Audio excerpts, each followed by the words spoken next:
Hi, everyone. Thanks so much for joining, and welcome to my new live stream, Mental Backroads and Highways. In this live show, I interview incredible leaders who are trailblazing and pioneering for a better tomorrow in our homes, community, and globally.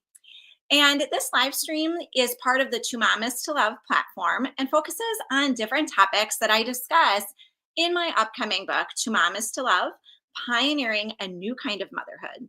Mark your calendars. It will be coming out early summer of this year, 2025.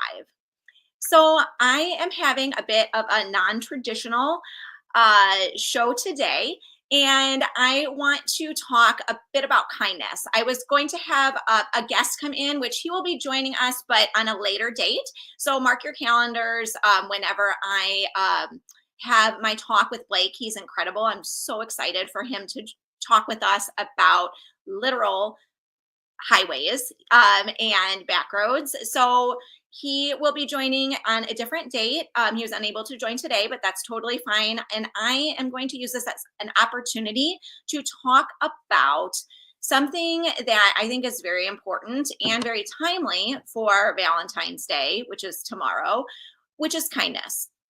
But I am going to, in a few minutes, do something unconventional because I've been posting about it a lot and I have my flute with me. And maybe you don't know why I would be playing my flute with kindness, but I want to tell you the story about it. So, with my book, I talk about mental backroads and highways, and I identify 6 mental backroads that I can take when I'm frustrated.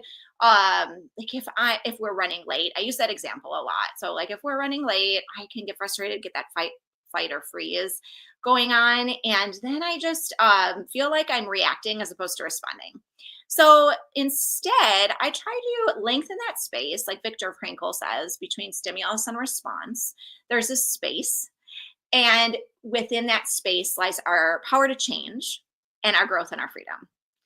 So, bringing myself way, way back, I really had to work on performance modes, mental back row, or working on essentially like dealing with my mental highway as a musician and figuring out how to get into performance mode a lot.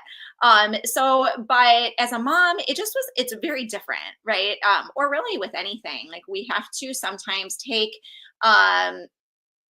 lengthen that space. And so sometimes we feel like we need to react or we are reacting and we feel like, oh, I wish I could have done that differently. So trying a different approach, maybe with gratitude, then what am I thankful for right now?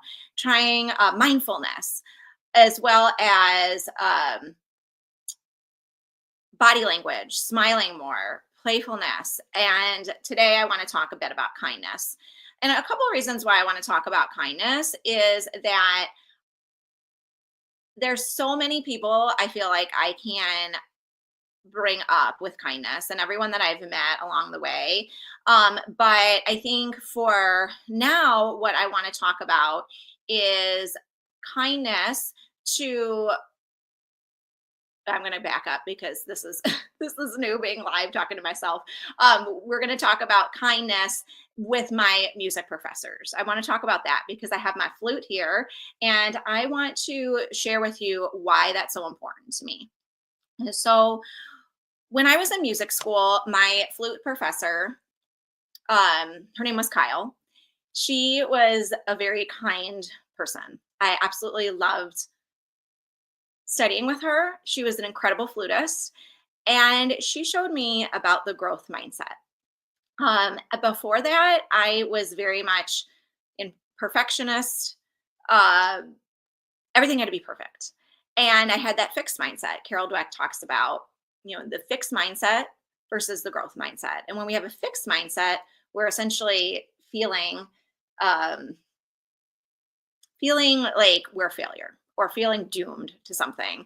And I think whenever I made a mistake, I was like, oh, I failed at this. But my flute professor, Kyle, as well as my piano accompanist Molly, they were just amazing. And they showed me that it's okay to make mistakes. It's okay to practice. It's okay to grow. So I played so many pieces, but this piece in particular I'm going to play for you is Mozart's Concerto in G major. And this one I practiced so much. I was able to play on stage with the orchestra. And I'll tell you right now, it wasn't perfect. It was fine, but it wasn't perfect. And it still was an amazing experience. So here I am playing this piece for you guys.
All right. So I play a bit more on a couple other reels that I'll post. And so anyway, I just want to just highlight the importance of kindness and really being the first people to instill that growth mindset in me. So thank you, Kyle and Molly. And what can you be grateful for or tell someone your appreciation for that has been kind to you along the way? I think on Valentine's Day, we sometimes think about all the commercial stuff, but really thinking about who has been kind to you in your life. How can you be kind to yourself? Definitely check out the Heart Hands with Robin Simpson and Kindness Worldwide, Give 365, and the Kind Community Project, where we're all posting kind hearts together from February 10th to February 14th, in addition to all the other incredible things that people are doing for kindness. So thanks, you guys, and I hope you all have a wonderful day.